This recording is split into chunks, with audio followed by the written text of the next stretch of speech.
1941 మే 7వ తేదీన విడుదలైన సాంఘిక చిత్రం చూడామణి జానకి పిక్చర్స్ బ్యానర్లో నిర్మాణమయ్యింది.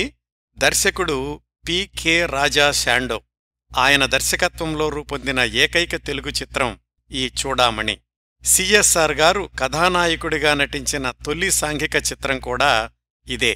ఈ సినిమాలో కథానాయిక పేరు చూడామణి. ఆ పాత్ర ధరించింది అలనాటి గ్లామర్ తార పుష్పవల్లి. ఇంకా ఇతర పాత్రల్లో నటించింది సుందరమ్మ, సత్యవతి, పులిపాటి వెంకటేశ్వర్లు, కెవి సుబ్బారావు మొదలైనవారు.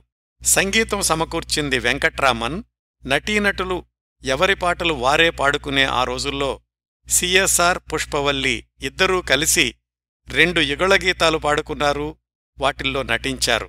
సంగీత దర్శకుడు వెంకట్రామన్ కూడా 2 పాటలు పాడడం విశేషం. ఈ సినిమా విజయవంతం కాలేదు సరికదా, ఫిలిం ఇండియా లాంటి ప్రతిష్టాత్మకమైన పత్రిక ఈ చిత్రం గురించి ఘాటైన విమర్శలు చేసింది.